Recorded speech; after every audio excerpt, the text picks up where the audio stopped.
Shane Cuthbert. Let's go back to the beginning of who I believe is a very psychopathic and dangerous man. Even from infancy, his mother reportedly believed something wasn't right. He'd get into everything. He'd pull everything out of the cupboards. He'd spread flour all through the house. He was just all out chaos. But she took him to the doctor, and even the doctor told her she was imagining things. But even when enrolled in daycare, they had to keep a close eye on him because he was reportedly prone to violent outbursts towards other children. By the time Shane and his brother were about 6 to 7 years old, their mother Wendy hired a babysitter so she could go out for the night. Shane's younger brother was getting a little bit too much attention from the babysitter.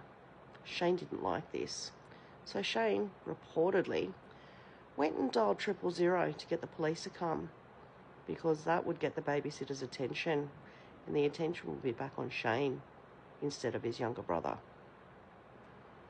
But let's fast forward again to primary school. Shane attended Quakers Hill Public School, and while he was at Quakers Hill Public School, Shane allegedly brought a knife to school. According to reports, he said it was because there was a girl there that he wanted to rape, despite not really understanding what the word meant. He reportedly stabbed the girl in the neck, and later described the experience as feeling like he was watching himself do it in a movie rather than actually doing it himself. Shane's former teacher, Scott Stavelli, has been quoted as describing the incident as the most horrific weapons incident he had ever witnessed in his career. Following that stabbing, Shane was admitted to Red Bank House, a psychiatric facility for children.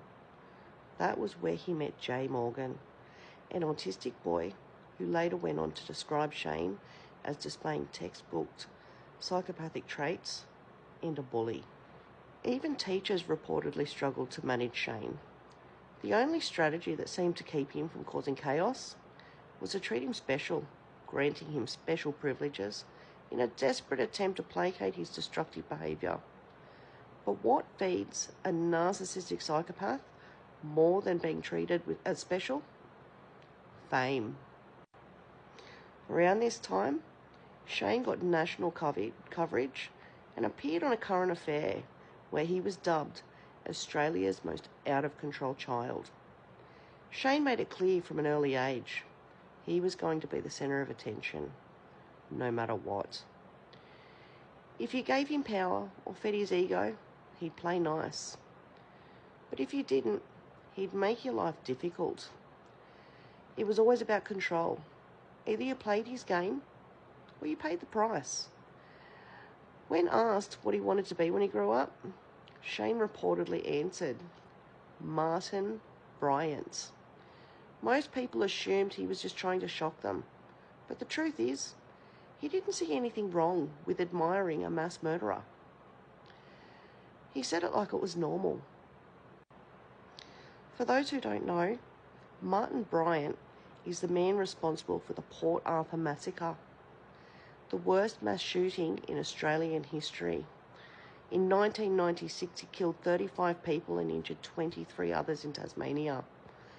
The attack was so horrific, it led to a complete overhaul of Australia's gun laws. So when Shane said he wanted to be Martin Bryant when he grew up, it wasn't just about being famous. He was talking about being a mass murderer